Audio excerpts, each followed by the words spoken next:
Well, thank you so much. Thanks so much. It's great to be here with you all. Thank you.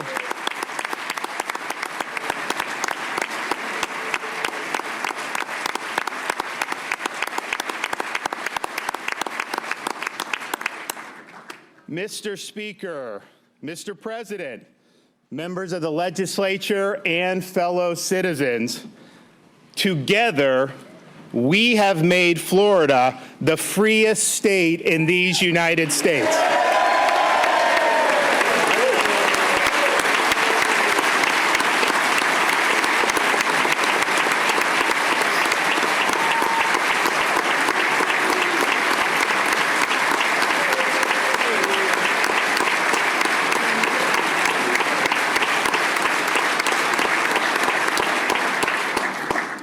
While so many around the country have consigned the people's rights to the graveyard, Florida has stood as freedom's vanguard.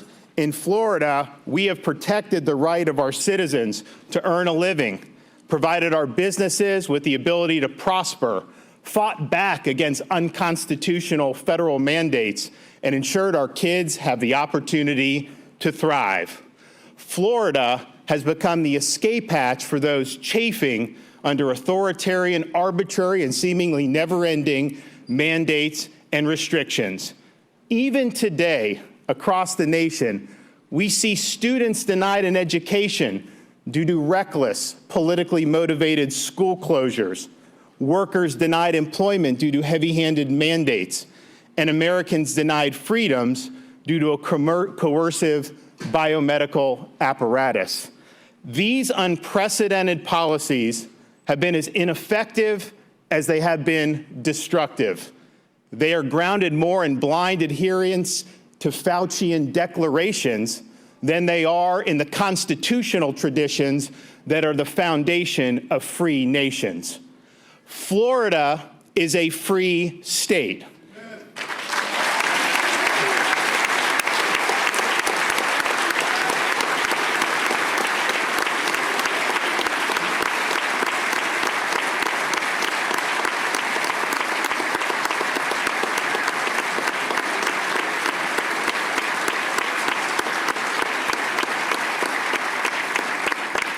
We reject the biomedical security state that curtails liberty, ruins livelihoods, and divides our society. And we will protect the rights of individuals to live their lives free from the yoke of restrictions and mandates. Florida has stood strong as the rock of freedom, and it is upon this rock that we must build Florida's future.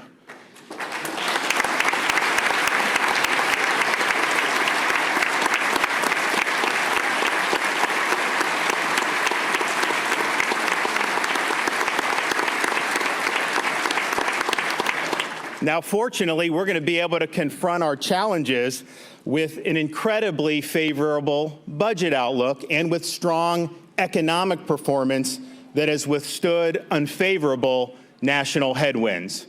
My recommended budget of $99.7 billion has more than $15 billion in reserves, one of the largest surpluses in the history of our state.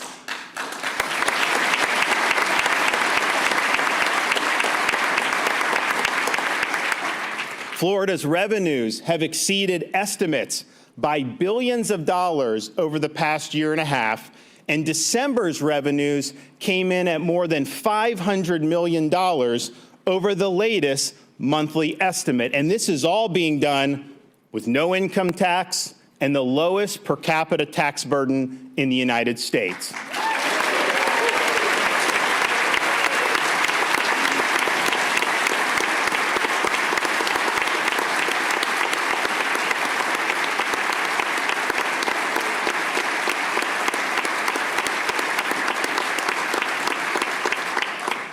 Job creation in Florida is far exceeding the national average, and our labor force has increased 6 times faster than the nation's as a whole. We also lead the nation in business formations, which have increased by 61% since I took office in 2019. And in 2021, Florida has already seen 114,000 more new businesses than second-place California, even though California has a population that is 40% larger than ours. Freedom works.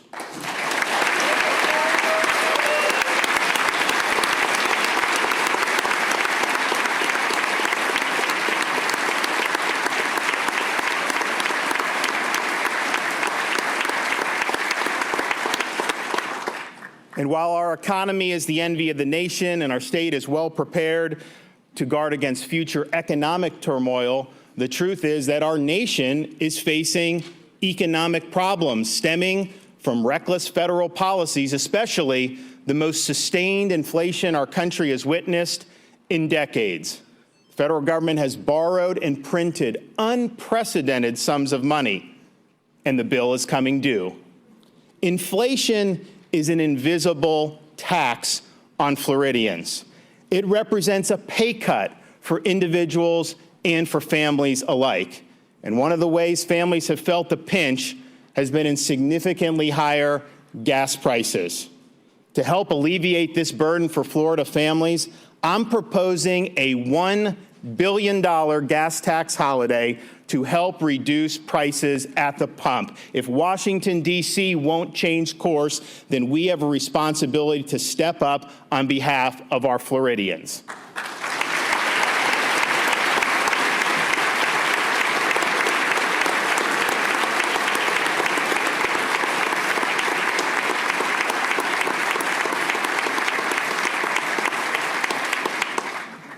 Education represents a major pillar of Florida's future, and I'm happy to note that Florida is again ranked number 3 for K through 12 achievement in the latest Education Week Quality Counts ratings. We have worked hard to keep schools open, to increase teacher compensation, to promote workforce education, and to protect the rights of parents. In pockets across America, schools are closing once again. These closures are enormously destructive, and they will not be tolerated in the state of Florida. Florida has led the way in putting our kids first. In the summer of 2020, when it wasn't fashionable, we made clear that kids needed to be in school. And we faced opposition from hysterical media, from unions and the politicians they control. We even faced lawsuits aiming to close the schools. But we would not allow fear of or politics to harm our kids. We were right and they were wrong, and millions of families in Florida are better for it.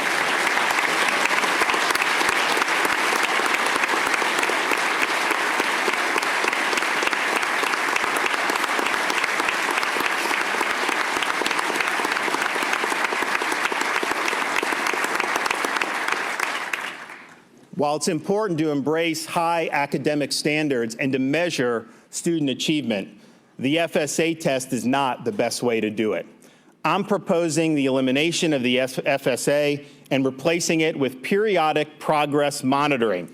This will lead to meaningful feedback for parents and teachers and will reduce the amount of time dedicated to testing, leaving more time for learning.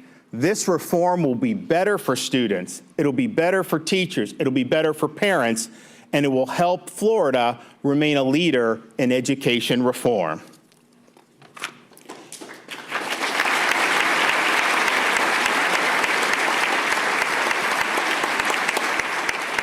Over the past 2 years, we've increased the average minimum salary for school teachers by more than $6,000. And last year, we provided $1,000 bonuses to every public school teacher and principal in the state of Florida. Joining us here today is Brittany Duquesne, who's a teacher at Lakewood Elementary in Pinellas County. Stand up, be recognized.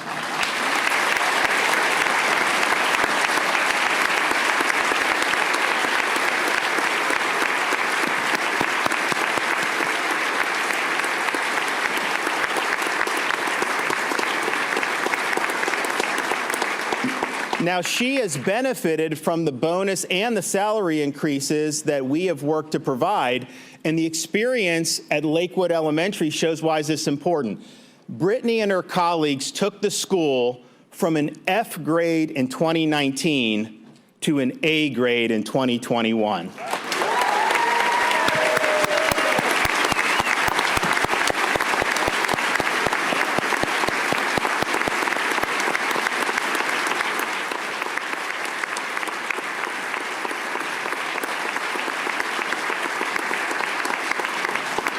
Let's continue the progress by further increasing teacher pay and by approving an additional round of $1,000 bonus. It's the right thing to do, and it'll show folks that we appreciate the hard work they've done, particularly over the last 2 very difficult years. Florida, under the legislature's leadership, enacted a Parents' Bill of Rights, and we reject the notion that parents shouldn't have a say in what their kids are learning in school. Indeed, Florida law should provide parents with the right to review the curriculum used in their children's schools. We should provide parents with recourse so that state standards are enforced, such as Florida's prohibition on infusing subjects with critical race theory in our classrooms.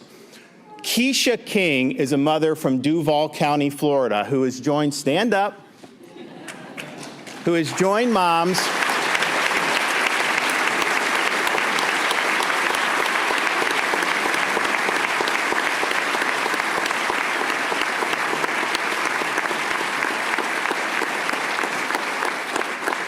Keisha has joined moms all across Florida and even America to speak out against divisive ideologies like CRT. These moms are standing up for a principle that is the policy of the state of Florida. Our tax dollars should not be used to teach kids to hate our country or to hate each other.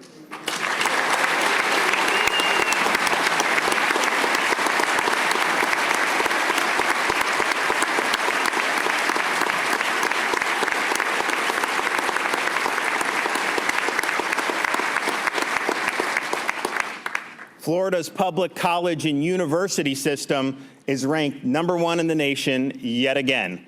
Higher education must remain affordable for Florida families. I will not support any tuition increases at Florida's colleges and universities, and I oppose cutting Bright Future scholarships, which have benefited many.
Our state's economic security is also linked to the stewardship of our natural resources. We Floridians are heirs to a unique environment that makes our state the envy of the nation for fishing, boating, and other outdoor activities. 3 years ago, we promised bold action to safeguard Florida's natural resources, to improve water quality, and to restore the Everglades. And with the support of the legislature, especially the support of Speaker of the House Chris Sprowls and Senate President Wilton Simpson, we have secured historic funding to support these efforts. Since January of 2019, 42 Everglades restoration projects have broken ground, hit a major milestone, or finished construction. Record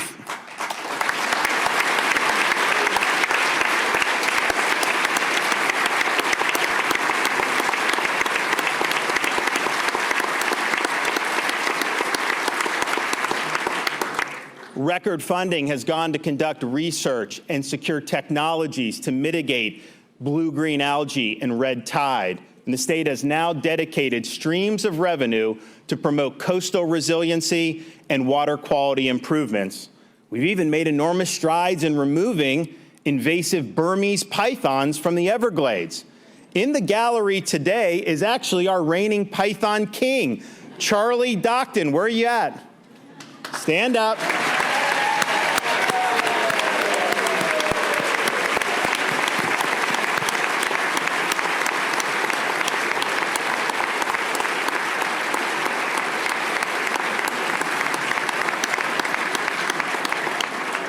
Now, the previous year's winner netted 9 pythons. Charlie caught a whopping 41 pythons in our latest statewide contest.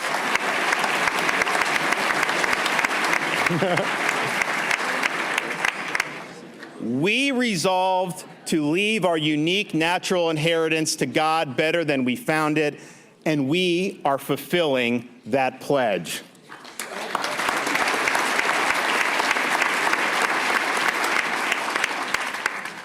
We will also continue to honor our commitment to safe communities. Florida is a law and order state.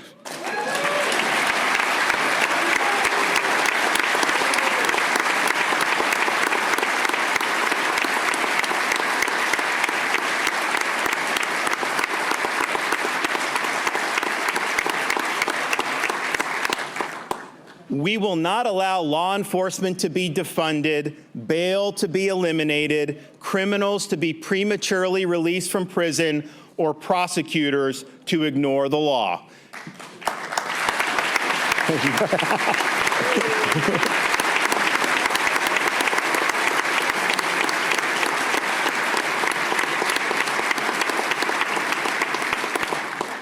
I've never seen someone jump to their feet as quick as the Attorney General just did when I talked about soft on crime prosecutors.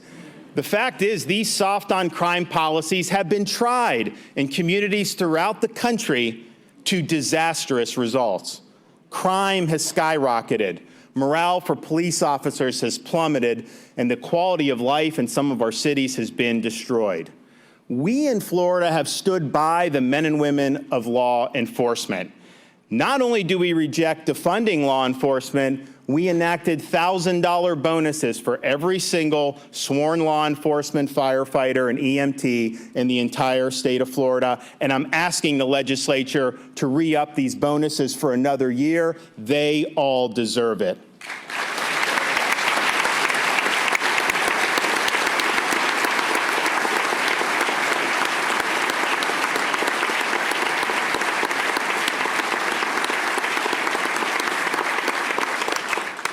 Serving in law enforcement is a noble calling, and we will not allow our officers to be smeared by reckless politicians or corporate media.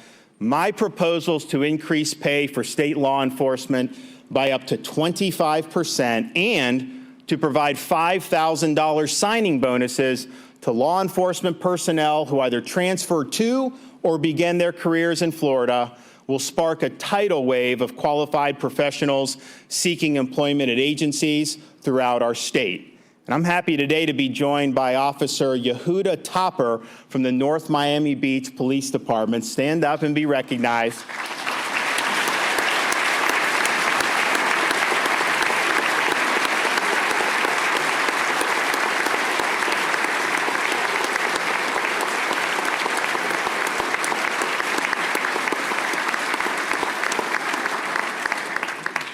Officer Topper took his talents to North Miami Beach from New York, where he was involved in law enforcement, and he's the first Sabbath-observant Orthodox Jewish police officer to be hired under the current rules. And so welcome to Florida. Thank you for your service.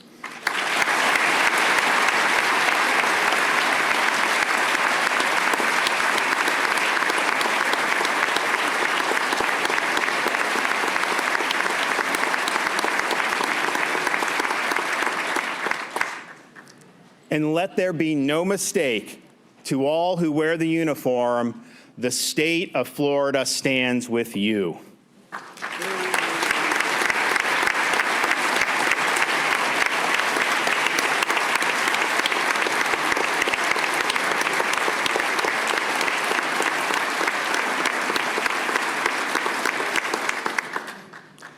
Now, law and order also means having strong borders. And we have a crisis at the U.S.-Mexico border over the past year that's witnessed staggering amounts of illegal migration and a massive influx of narcotics such as fentanyl. And rather than defend our sovereignty and enforce the border, the federal government has released hundreds of thousands of illegal aliens to communities across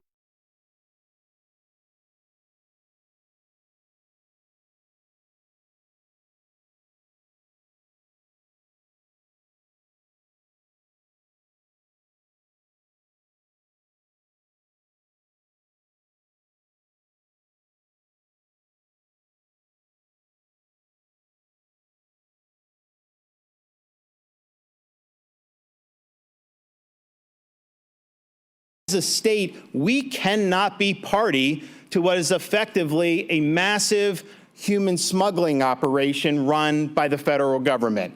Companies who are facilitating the movement of illegal aliens from the southern border to Florida should be held accountable, including by paying restitution to the state for all the costs they are imposing on our communities.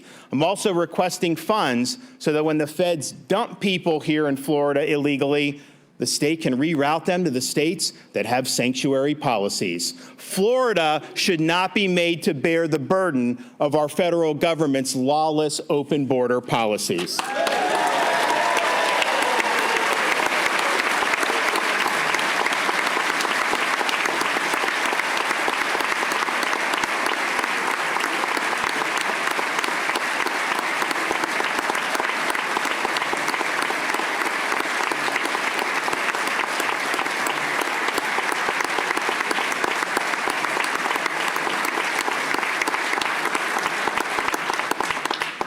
Now, the rule of law also means that our citizens have the ability to participate in elections that are secure and transparent. It is Orwellian doublespeak to invoke the concept of voting rights to mean ballot harvesting or prohibiting voter ID or having taxpayers fund elections. Those are political concepts that erode the integrity of our elections. Ballot harvesting has no place in the state of Florida, and we need to increase penalties for those who do it.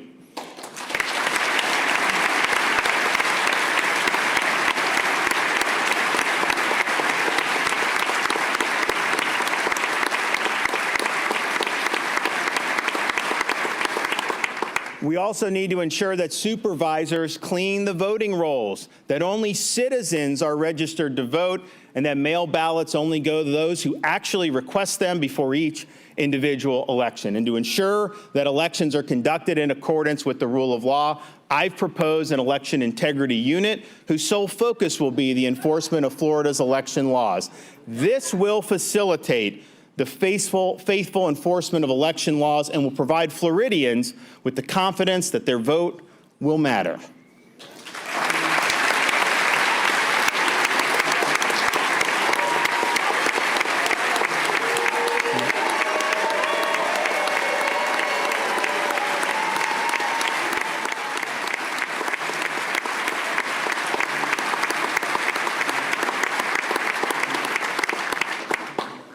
Our constitutional rights have been under assault on a number of fronts over the last few years, and Florida has stood tall in defending the rights of its people. A free society requires the ability to have robust discussions about issues of public importance. And yet, today, big tech companies that control so much of the discourse have used their platforms to elevate preferred narratives and to stifle dissent, serving as a de facto council of censors. Now, Florida was the first state to legislate protections for its citizens, and we need to build off what we did last session. These same companies are making a fortune by selling user data. Floridians should not have their data utilized by big tech without providing affirmative consent for them to do so. And I urge the legislature to enact protections for the data privacy of all Floridians.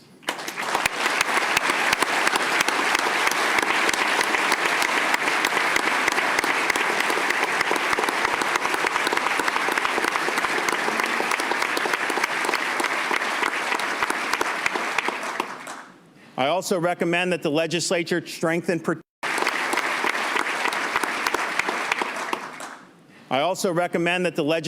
strengthen protections for Floridians' Second Amendment rights. These important rights should not depend on the whims of politicians who reject the existence of those rights in the first place.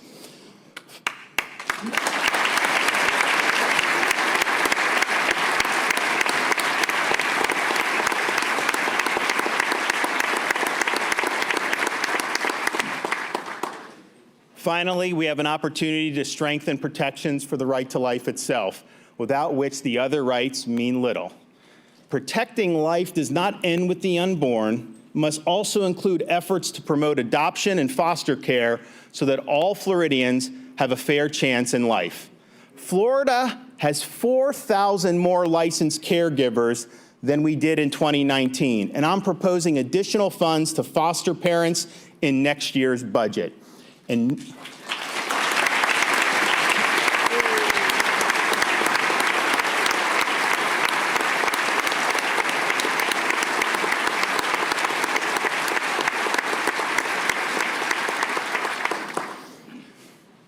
nobody has done more to support Florida's children than Florida's First Lady, who is with us here today.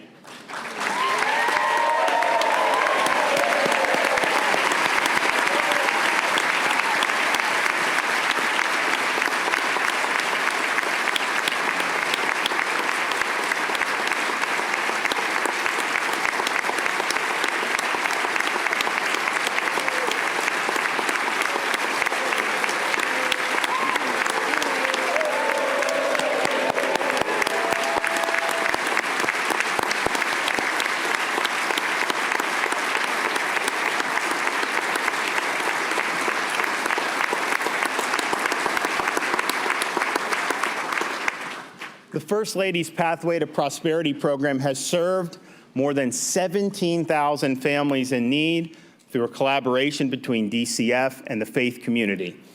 Now, on behalf of our family, I want to personally thank everyone who sent prayers and well wishes for Casey's recovery from breast cancer. She is strong, she is resilient, she has a husband and 3 kids who love her dearly, and I can tell you this, 2022 is the year where she will be cancer-free.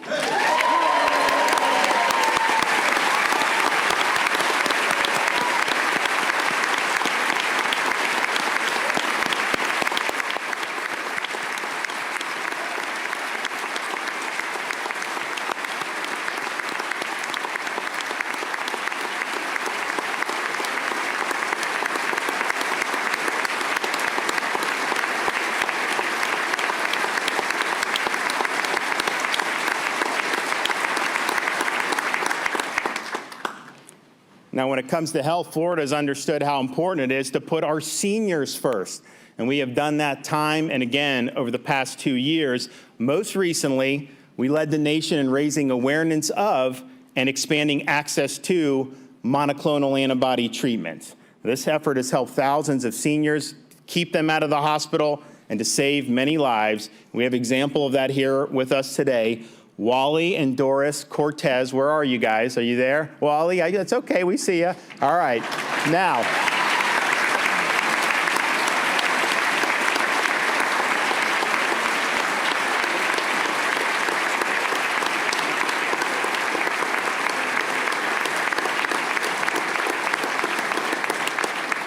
Wally and Doris are from Cape Coral. Wally is a World War II and a Korean War veteran, and they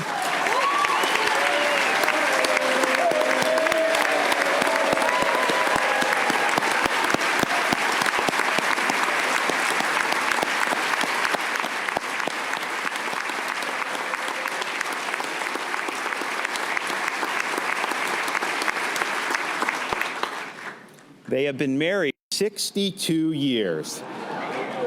And when they recently contracted COVID-19, they utilized monoclonal antibody treatments to make full recovery. God bless you both, and we're so glad you're in the state of Florida.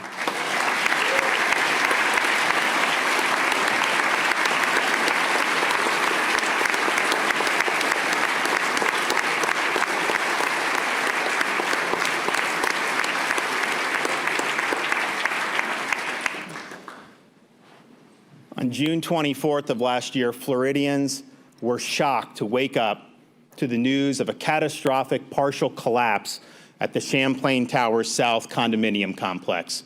First responders rescued dozens of people from an adjoining tower, and they searched a massive pile of rubble for survivors for weeks. Our first responders poured their heart and soul into the rescue efforts.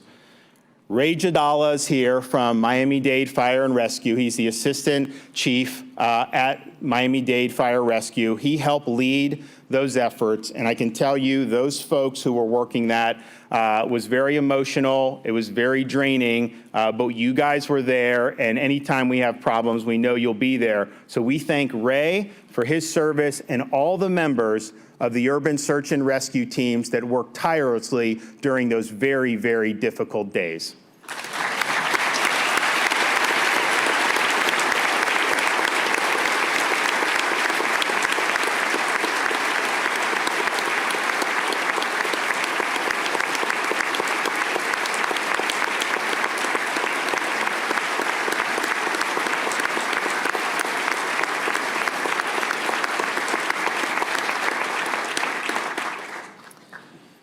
The loss of the 98 victims who perished in the collapse has been devastating. The loss has been incalculable. One of the victims, families here today, was 92-year-old Hilda Noriega. Now, her son is the North Bay Village Chief of Police, Carlos Noriega. Her grandkids are here. If you guys could stand and be recognized.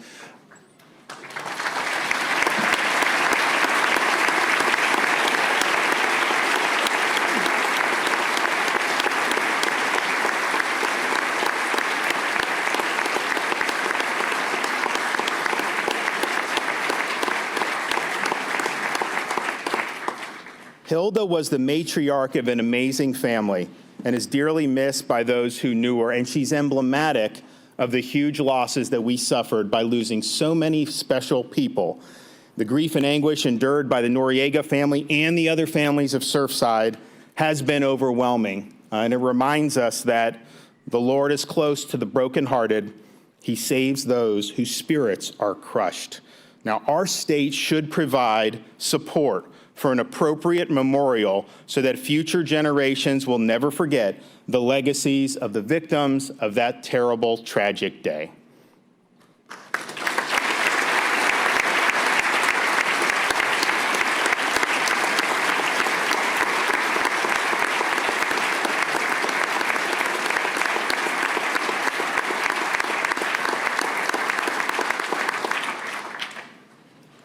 The Surfside tragedy reminds us that you never know what tomorrow will bring. Don't take anything for granted and make the most out of each and every day. We have 60 days to work together to build upon our rock of freedom. Lost time is never found again, so seize the moment and be thankful that God has blessed us to live and serve in America's Liberty Outpost, the free state of Florida. Thank you. God bless you all. Appreciate it.